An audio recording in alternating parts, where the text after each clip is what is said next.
안녕하세요. 법도사 옥변 옥성기 변호사입니다. 날씨가 많이 추워졌습니다.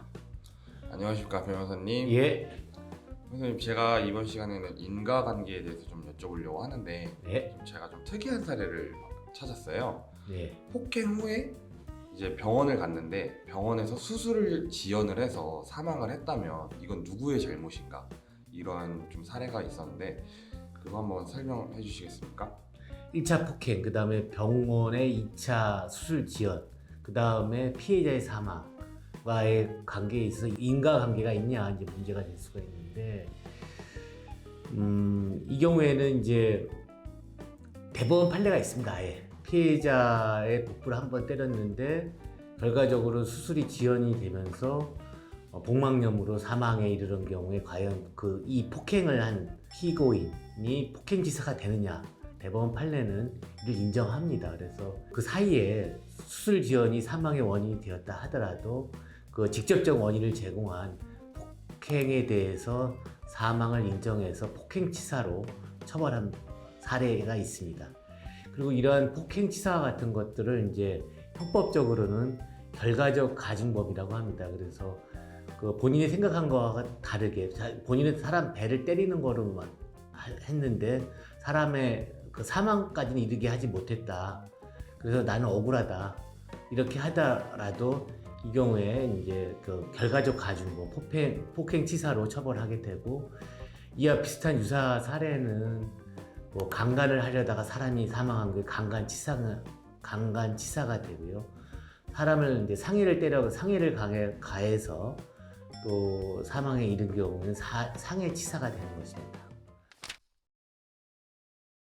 그리고 인과관계에 관련해서는 속담 비슷하게 하면 콩 심은 데 콩나고 팥 심은 데 팥난다. 이게 바로 인과관계입니다. 네. 좀 어렵나요? 인과관계라는 말은 사실 뭐 드라마나 영화 속에서도 많이 나와서 들어는 봤는데, 이거를 이제 인과관계를 이제 좀 찾아내는 것들을 보면은 되게 복잡한 것 같기도 하고, 또 단순한데도 찾지도 못하는 경우도 있고, 그래서 이게 정말 중요하다고 하더라고요. 덧붙이자면은 이제 이게 형사의 경우에 이렇게 이제 인과관계로 이제 설명을 하고 있고, 이제 민사에서 손해배상 청구할 때도 마찬가지로 그 손해와 관련해서 과연 그 인과관계가 있는지, 그와 관련해서 이제 뭐 통상손해나 특별손해 이런 것들이 있습니다. 네, 알겠습니다. 일단 이 사례를 보면 이제 인과관계는 직접적인 원인을 준 최초 폭행이 이제 책임을 져야 한다. 예. 네, 알겠습니다. 변호사님, 이제 압수수색 영장이라는 게 있잖아요. 예. 이게 이제 영장이 발부가 되면 수색을 해서 물건을 압수하거나 막 할 수 있는 이제 그런 서류인데, 예. 혹시 이 압수수색 영장 없이도 물건 압수가 가능한지 그게 좀 궁금합니다. 물론 가능합니다. 근데 이미 한번 제가 그 증거법 위법수지 증거배제 법칙 관련해가지고 한번 우리 강 PD한테 설명을 드린 바 있습니다. 근데 다시 한번 또 이건 아무리 강조해도 중요한 개념이니까 말씀을 드리겠습니다. 압수수색 영장 없이 물건을 압수할 수가 있습니다.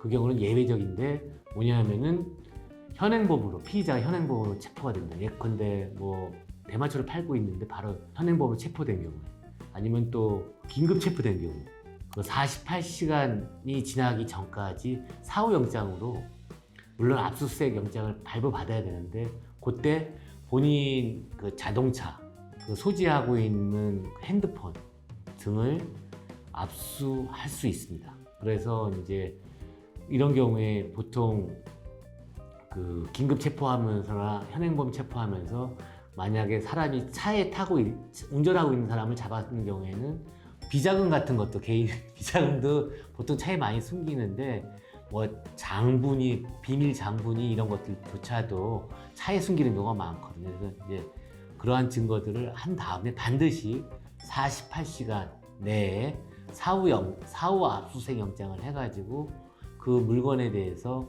영장을 발부받음으로써 이제 그러한 압수품, 그 핸드폰이나 아니면은 자동차 등에서 확보된 뭐 물적 증거 등에 대해서 증거로 확보하고 또 포렌식을 할 수가 있습니다.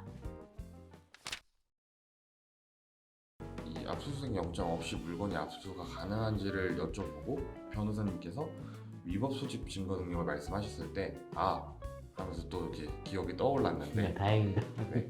그래도 변호사님 말씀해주신 대로 이거는 또 중요한 또 내용 중에 하나니까 한 번 더 좀 말씀해주셨다고 생각하시고 귀엽게 봐주셨으면 좋겠습니다. 제가 맨날 강 PD를 놀리고 또 겁박하는 것 같습니다. 아닙니다. 네. 변호사님 덕분에 오늘도 이제 지식이 더 늘어나고 법학도에 한 걸음 더 다가갈 수 있는 것 같습니다. 네, 변호사님 오늘도 좋은 답변 감사합니다. 감사합니다. 법도사 옥변 옥성기 변호사였습니다. 이러다가 우리 강 PD 로스쿨 가는 거 아닌지 모르겠습니다.